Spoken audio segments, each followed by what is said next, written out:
प्रारंभ से ही प्रतिपक्ष अपने दिल्ली में अपने आकाओं के इशारे पर सदन की कार्रवाई को बाधित करने की मंशा के साथ आया था, बिना कोई तथ्यों के, सिर्फ शोरगुल के अंदर इस बार विधानसभा का सत्र समाप्त हुआ। ये राजस्थान विधानसभा के संसदीय इतिहास के अंदर एक शर्मनाक कृत्य है जो प्रतिपक्ष ने किया। हमने शुरू से ये मांग रखी कि पहले इस्तीफा दो, उसके बाद में सदन में चर्चा कराओ, लेकिन सदन के अंदर जिस तरीके से इन्होंने, जो इनका रवैया रहा, इन्होंने भागा दौड़ी के अंदर ना तो कोई चर्चा कराई। आज राजस्थान के अंदर सबसे बड़ी समस्या भ्रष्टाचार की, राजस्थान के अंदर सबसे बड़ी समस्या सूखे की, राजस्थान के अंदर सबसे बड़ी समस्या बेरोजगारी की, शिक्षा और चिकित्सा की तो आप बात ही छोड़ो।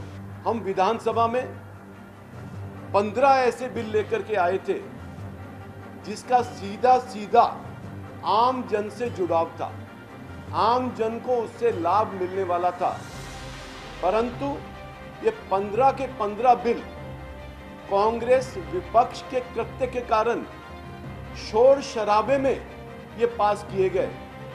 हम तो ये चाहते थे कि विपक्ष इस पे चर्चा करती, विपक्ष इस पे बहस करती, बहस करने के बाद अपने सुझाव देती। आज सूखे और बिजली पे किसान की समस्याओं के लिए चर्चा होनी थी, लेकिन हमारी मांग थी कि पहले मुख्यमंत्री अपना वक्तव्य दें, इस्तीफा दें, उसके बाद में किसान की बात होनी चाहिए, मजदूर की बात होनी चाहिए, जो आज महिलाएं सुरक्षित नहीं है, बच्चे सुरक्षित नहीं है, उनकी बात होनी चाहिए। लेकिन सरकार भग गई, हमें बहुत दुख है, हम निंदा करते हैं। चलिए, आरोप प्रत्यारोप सदन में भी थे और बाहर भी थे। उस्मान खान साहब जयपुर से और सुनील जी जयपुर से हमारे साथ जुड़े हैं, इनकी राय के साथ आगे बढ़ेंगे। उस्मान जी। नमस्कार सर। जी नमस्कार, बताएं सर। क्या हमारे मुख्यमंत्री ने अभी तक विपक्ष को संतुष्ट जवाब दिया है कि सदन में खड़े होकर जवाब दिया ललित मोदी गेट में? या इनसे हम बीजेपी के से पूछना चाहते हैं कि विपक्ष को क्या खड़े होकर जवाब दिया है अभी तक? विपक्ष संसद चलाना किसका हक है?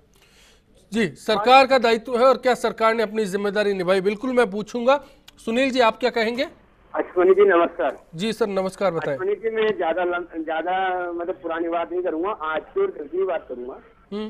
सदन चलाना, जैसे जनता ने बीजेपी भारतीय जनता पार्टी को लोकतंत्र के अधिकार द्वारा बहुत बड़ा बहुमत दिया है, तो विधानसभा चलाने की जिम्मेदारी जैसे बीजेपी की थी, लेकिन पक्ष हो चाहे विपक्ष हो, ये सुनने का भी काम जैसे जायज सुनना था दोनों का। लेकिन आज का जो मुद्दा चल रहा है अपन को कि कांग्रेस की क्या चूक हुई। आज आप देखो, हनुमान बेनीवाल जी ने जब विधानसभा में कोई बात बोलनी चाहिए, लेकिन आप देखो यूनुस खान जो अपनी बाहें फैला के दादागिरी, इस तरह से मुद्दों से अलग चले जाएंगे, लेकिन मुद्दा मेन ये है कि क्या सरकार को सदन चलाना चाहिए था। कांग्रेस ने भी ये आरोप लगाया, बसपा से मनोज जी हैं, मनोज जी ने भी ये आरोप लगाया।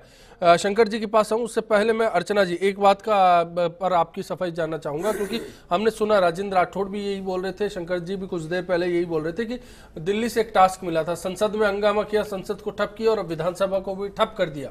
क्या कांग्रेस इसी में खुश थे? देखिए, इनके साथ समस्या यही है कि ये पूर्वाग्रहों से ग्रसित हैं और ये उन्हीं पूर्वाग्रहों को लेकर के अपनी जो स्थिति है, जो बहुत वल्नरेबल पोजीशन है, चाहे केंद्र हो चाहे राज्य हो, क्योंकि प्रचंड बहुमत जिस पार्टी को मिलता है उससे लोगों की आकांक्षाएं बहुत ज़्यादा होती है। लेकिन आपने इतने एस्पिरेशंस जगाए जनता में, इतनी हाइट उसकी हो गई कि आप उनको पूरा करने में नाकाम रहे। और नाकामी के साथ साथ जो पार्टी ये कहती थी कि बहुत हुई भ्रष्टाचार की मार, अब की बार मोदी सरकार, बहुत हुआ ये और वो सारी की सारी सवाल यही है, ललित गेट और राजस्थान का ताजा माइनिंग गेट, दोनों में से आपको क्या लगता है प्रभावी सरकार को घेरने का मुद्दा कौन सा होता है? आपकी मंशा पर सवाल इसीलिए जिस मुद्दे को लेकर संसद में ठहराव आया, उसी मुद्दे को लेकर आपने पूरा सत्र धो दिया विधानसभा का, ऐसा कांग्रेस पर आरोप है। और राजस्थान की जनता जानना चाहती है, अगर विपक्ष में रहते हुए आपने ऐसा किया तो क्यों किया? देखिए अश्विनी जी, जब संसद सत्र चल रहा था तब ललित गेट कांड जो था वो चरम पर था और उसे सिर्फ कांग्रेस ने नहीं, पूरे भारत के मीडिया ने उसको अपने केंद्र बिंदु में रखा था। और एक गंभीर मामला था, राजस्थान की कांग्रेस इतनी आक्रामक नहीं रही ललित गेट पर। नहीं, बिल्कुल हम आक्रामक रहे, हर स्तर पर रहे, जहां राज्यपाल से लेकर राष्ट्रपति तक को ज्ञापन दिया गया।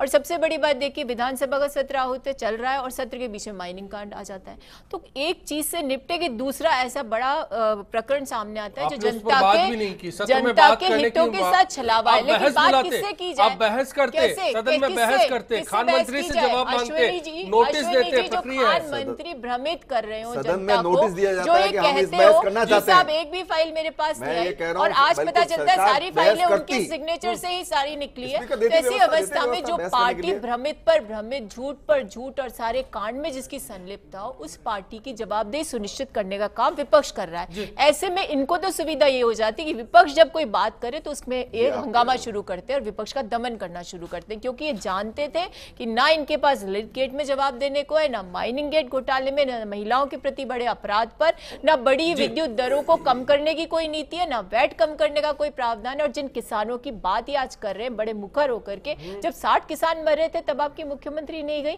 और आपके जो कृषि मंत्री कहते हैं एक किसान नहीं मरा, आत्महत्या हुई, आपदा आई, उसका पैकेज आज तक नहीं मिला, सिरोही जालौर में बाढ़ आई, उसका पैकेज आज तक नहीं मिला। ये सारी बातें जो जनता जानती है। आपसे तो सिर्फ ये जानना चाहते थे कि विधानसभा का सत्र आहुत हुआ है, वो भ्रष्टाचार में आकर डूबी मुख्यमंत्री स्पष्टीकरण विधानसभा में नहीं उठाया और सदन में मैं चलिए इन मुद्दों पर शंकर जी से भी जवाब लूंगा। नमस्कार आप सबको। जी सर, मैं ये कहना चाहता हूँ, राजस्थान के दर्शक, राजस्थान के जागरूक वोटर सब देख रहे हैं जी, क्या ऐसे ही काम 5 साल तक चलाएंगे क्या? बिना मुद्दे के देश हित का, राज्य का कोई ध्यान नहीं रखेंगे क्या?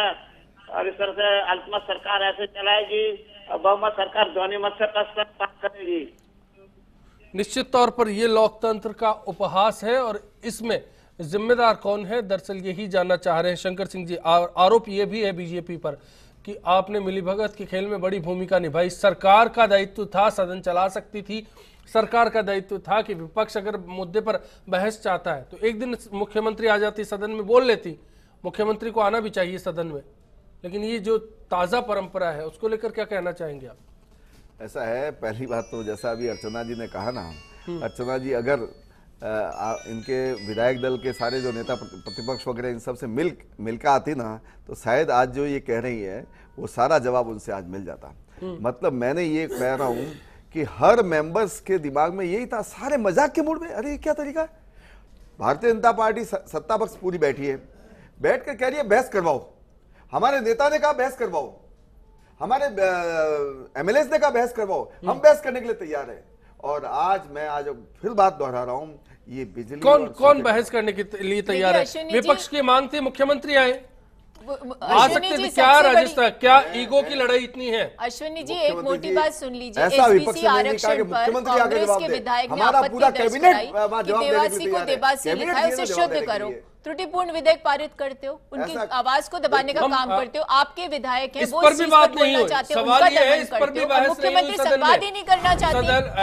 अर्चना जी जिन मुद्दों का आप जिक्र कर रही हैं उसकी बात नहीं की गई सदन में। दरअसल चर्चा का मुद्दा यही है कि कांग्रेस ने ऐसा क्यों नहीं किया, हम यही जानना चाह रहे हैं आज की बहस में। और क्या बीजेपी अगर सदन को नहीं चलना देना चाहती थी तो कांग्रेस ने उसमें बराबर की भागीदारी निभाई? अब इतने विधेयक आए, देखिए कांग्रेस ने तो वही बात की जो कि सदन के पटल पर वाजिब, लेकिन ये तो जो परंपरा शुरू कर रहे हैं ना कि जवाब नहीं देना, हर चीज को ऑर्डिनेंस के माध्यम से लाना।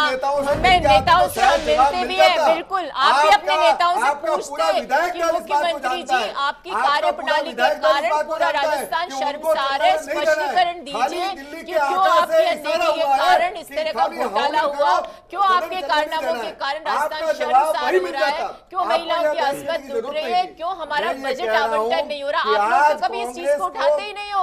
आज कांग्रेस नहीं है कटघरे में, आज कांग्रेस की जगह आप कटघरे में हो, क्योंकि आप मैंडेट का अपमान कर रहे हो निरंतर। आप मैंडेट मनोज न्यांगली साहब, आप निष्पक्ष होंगे इस मुद्दे पर, मैं आपसे उम्मीद करूंगा, क्योंकि नुकसान सबसे बड़ा उन लोगों का है जिनकी ना तो सरकार है ना किसी बड़े दल से वो लोग आते हैं, और ऐसे में खामियाजा उनको अपने इलाके में उठाना पड़ता है। इसलिए जानना चाहता हूं कि सदन में जो तस्वीर थी वो जनता को आप दिखा पाएंगे कि हुआ क्या था? देखिए सदन की बात जहां तक आप लोग भी हैं, अब मैं आपको कहना चाह रहा हूं, जिस तरीके से भारतीय जनता पार्टी बार बार कह रही है कि हम चर्चा करने के लिए तैयार थे, हम सब कुछ जवाब देने के लिए तैयार थे, हमारे साथ वो अगर सदन में कोई बात रखते तो हम कर सब कुछ करते। लेकिन मैं कहना चाहता हूं भारतीय जनता पार्टी के जितना तरीके से मैंडेट आया है उस मैंडेट में आज भी इनकी प्रवृत्ति ऐसी है कि व्हीप या तो कार्य संसदीय सचिव मंत्री महोदय राजेंद्र जी राठौड़ या मुख्यमंत्री महोदय इनको जितना इशारा करते हैं उसके अलावा इनकी बोलने की हिम्मत उस सदन में नहीं है। और आज सदन में मैं कहता हूं परंपराओं का या नियम की बात जहां करते हैं, बार बार संसदीय मंत्री किताब दिखा कर हम बात करते हैं कि नियम और प्रक्रियाओं से चलता है सदन, लेकिन माननीय अध्यक्ष महोदय ने आज हमारे एक वयोवृद्ध सम्मानित सदस्य माणकचंद जी सुराणा ने पारित के समय बोलने के लिए बहुत प्रयास किया, लेकिन अध्यक्ष महोदय ने उनकी तरफ नजर तक नहीं की। शंकर सिंह जी, इसमें जवाब देना चाहेंगे आप? इस पर कहना चाहेंगे कि बीजेपी की मंशा को कैसे साफ करेंगे? उस समय अगर वो जवाब नहीं देना और उनको बोलने का मौका नहीं देना तो वो क्या चाहते थे और किस तरीके से भारतीय जनता पार्टी कह रही है कि हम तैयार थे, और इस तरीके से कांग्रेस के आरोप की पुष्टि होती इस बात से?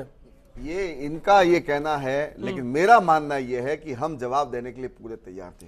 आज माणकचंद जी सुराणा के मसले पर क्या कहेंगे? ना तो वो गैर अनुभवहीन थे, नहीं माणकचंद जी उनको पूरा है। माणकचंद जी वरिष्ठ है हमारे, उनके समर्थन में मैंने भी पूरे जोर से बोलने का सम्मान के साथ उनका सम्मान है। मनोज जी है, सदन में आप भी थे, मनोज जी भी थे, दोनों में से किसकी बात को समझा जाए?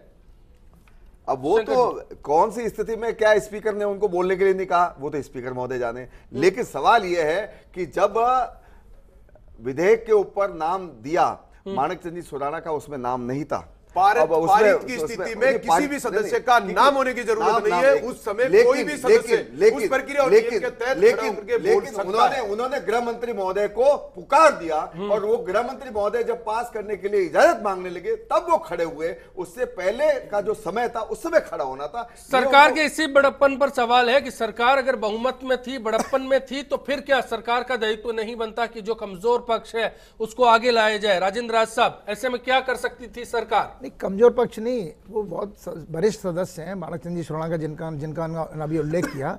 उन्होंने कई बार कहा कि ये जो कुछ हो रहा है, खासकर उन्होंने आर्थिक आरक्षण पर जब बात चल रही थी तो उन्होंने कहा कि संविधान के खिलाफ कार्रवाई कर रही है, आपको अधिकार ही नहीं है। लेकिन उनकी बात को दबा दिया गया और कहना चाहिए कि बिल्कुल बहुत ही मतलब नियमों की पालना भी नहीं की। उन्होंने बार बार कहा कि भाई पॉइंट ऑफ ऑर्डर है, इसको सुनिएगा, लेकिन जो भी है सत्तारूढ़ पार्टी है, जैसे भी है, उन्होंने इस बात को नज़रअंदाज किया। लेकिन मैं एक बात कहना चाहता हूँ, ये बात तो एक है जो सदन में होती, लेकिन दूसरा मेरा निवेदन है कि मैं मौजूदा राष्ट्रपति हैं प्रणब जी मुखर्जी, उन्होंने एक बार जब विपक्ष में थे तो उन्होंने कहा था कि विपक्ष का धर्म होता है कि हम 3 काम करें।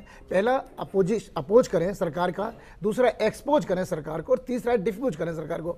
मतलब पहला हम उसका विरोध करें, दूसरा हम उसकी जो कमियां हैं, खामियां हैं, जो गड़बड़ियां हैं, उनको खुलासा करें, और तीसरा फिर सत्ता को उससे बेदखल करें। तो मुझे ये लगता है पूरी इस कार्रवाई में जो इन्होंने दिल्ली में किया, वैसे ही जो निर्देश पर कहिएगा या उनका राजनीतिक एजेंडा ऐसा था या राजनीतिक टास्क ऐसा था, वो केवल अपोजिशन के विरोध पर रहे। एक्सपोज करने पर इन्होंने जो काम करना चाहिए था, जो सेकंड स्टेज थी, वहां नहीं पहुंच पाए। कांग्रेस की रणनीति चूकी जनहित के मामले पर उनको जो एक्सपोज करना चाहिए था, केवल ललित अपोजिशन में एक्सपोज तो मीडिया ही कर चुका, सब जगह एक्सपोज है, टोटली एक्सपोज मामला है, सारे पटाखे और जनता के बीच में एक्सपोज कर चुके। विधानसभा के सत्र को आउट होने से पहले कुछ तथ्यों के साथ हम बता चुके कि ये पूरी तरह से भ्रष्ट लोग हैं, इनकी नीतियां नहीं है, ये जनता की रिकॉर्ड में लाते, खिलाफी कर रहे हैं। सदन में बोलने कौन दे रहा है? आप अपने ही वरिष्ठ विधायकों को नहीं बोलने देते। सुनिए, आप संयम से सुनिए। हमारे एक विधायक ने, सुखराम बिश्नोई जी ने, आपको एक त्रुटि से अवगत कराया, लिखित में भी कराया, वहां पर भी कराया, लेकिन आपने इस त्रुटि के साथ ही एसबीसी आरक्षण विधेयक को पारित कर दिया कि आपने देवासी को देवासी पास कर दिया।